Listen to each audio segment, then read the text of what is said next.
Gambia, studying plant perturbation by heavy metals.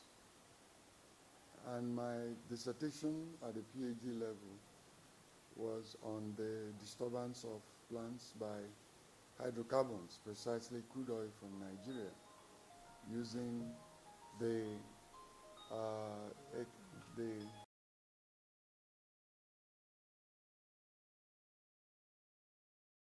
and since then I've been in the University of Benin.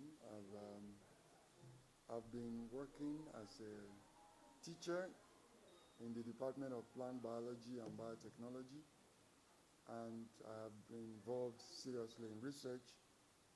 I've had several attempts at consultancy, which took me to work during my sabbatical at SPDC, that's Shell Petroleum Development Company. I spent 1 year there as an environmentalist in the Department of the Environment. I've had to work with students, which gave me the blessing of having supervised 7 PhD students in the University of Benin. My last PhD student graduated some 2 weeks ago. I've also collaborated with University of Port Harcourt. We have co-supervised a PhD student under a UN program where the UN is looking at possibility of having supervisors from different universities to supervise and to see whether that's going to make a difference. And that surely made a difference because the student is very good. So that's my academic life. I have a family, a beautiful wife, Mrs. G.O Anoliefo, who is presently residing in Canada, helping our children. And I just told my friend that my daughter, Chibuzo Uwezoke, Ni Anoliefo, just gave birth to a set of twins, a boy and a girl. And it's a blessing from God. Those are my 6th grandchildren. So I'm grateful to God. That's it.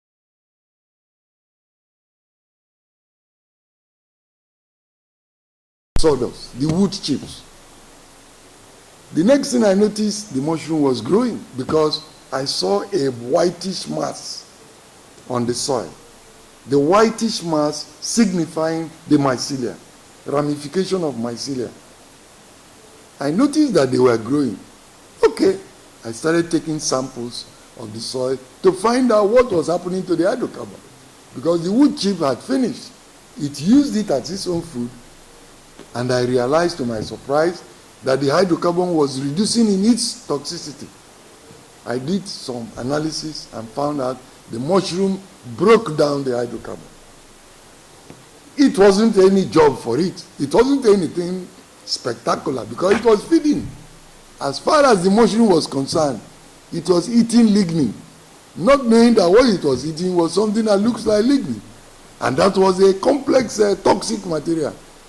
And it was not disturbing the mushroom because the mushroom was degrading it extracellularly, outside the cell, not like the bacterium cell.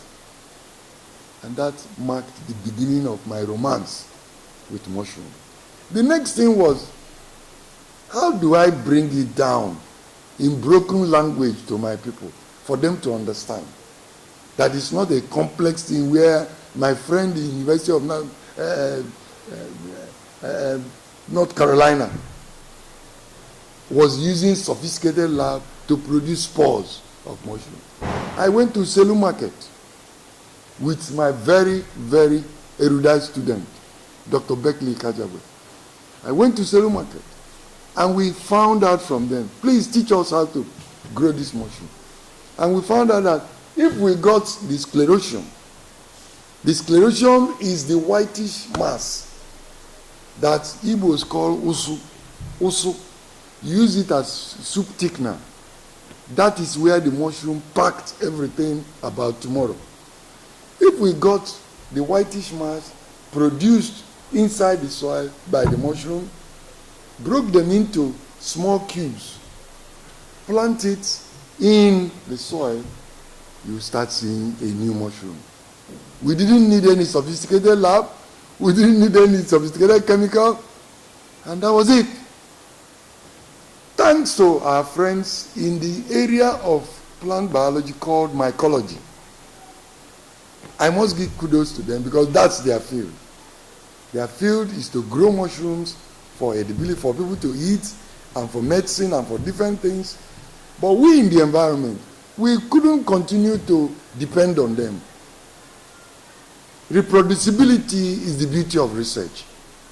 We had to carve out our own niche to grow our own mushroom in as simple a means as possible, because the farmer out there cannot afford a lab. The best thing for a farmer is just go to the market, buy the sclerotium, which you can buy in 10 naira, 20 naira, to whatever you need. Get your wood chips, go to the sawmill, and help them to salvage their waste. That waste is a product of what we need. Get the waste, expose the mushroom to the waste, and mix it with your soil that has been polluted by the oil company. You don't need to go to government. So you can do it yourself. Buy 50 naira sclerotium. Go and pack sawdust, which is a waste. Or if you see where they are producing, selling corn, when they throw away the cob, get it, grind it. That becomes your chip. That is what the mushroom will eat. Any agricultural waste, that's what it means. So we are living on waste and using it to produce wealth. So the farmer can do this. Don't depend on anybody. We are not depending on anybody. We are not buying any sophisticated thing. And we are producing world-class, state-of-the-art research, principally using mushrooms. Thank you.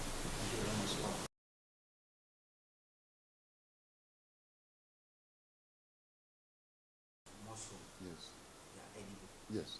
Why others are not edible? Yes. So I'd like you to throw a little light on that. The beauty of the mushroom is that it has all kinds, the good, the bad, the ugly. One very ugly mushroom, which is so beautiful it can attract anybody, is the amanita. It's reddish in color, very attractive, but so dangerous that tomorrow is very far. The basidiomycetes are mainly edible mushrooms. Many of them are edible mushrooms. There are different types of mushroom, but like I say, it is not my special area. My area is to go take what the mycologists have given to us and use it to do our work. And we use mainly the basidiomycetes. And the principal basidiomycetes we are using is Pleurotus tuberedium. That is the normal mushroom you can go to New Guinea and buy. You go to Selu market, you buy it. You go to any market in Nigeria, you don't need to order for it from anybody. And when you buy it, the mycologists who are specialists in the area of mushroom production, they may not do it the way we do because they want to take care of all the logistics and use fine-toothed comb to produce their own. So they produce what is called spore prints. And spore prints are from that basidiocarp, that umbrella-like structure. They can beat it and they get a dust-like structure on paper.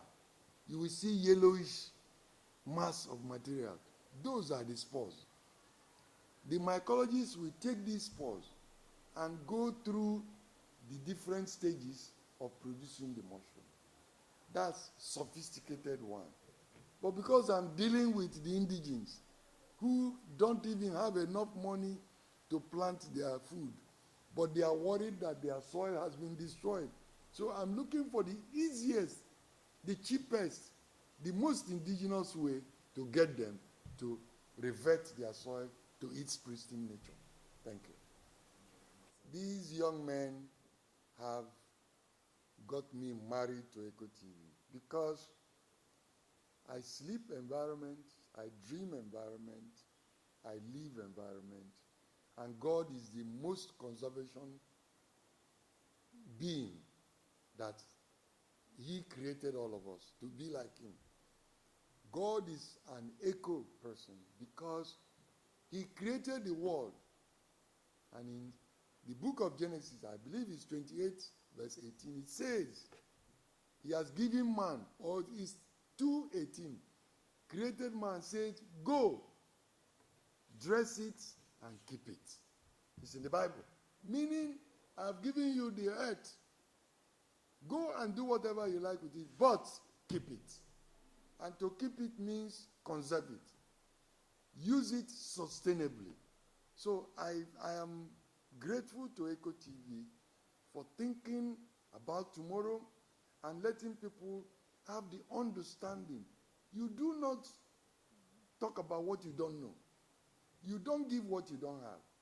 It's because they are conscious of the environment that Eco TV is giving it to the world, and so I commend them highly.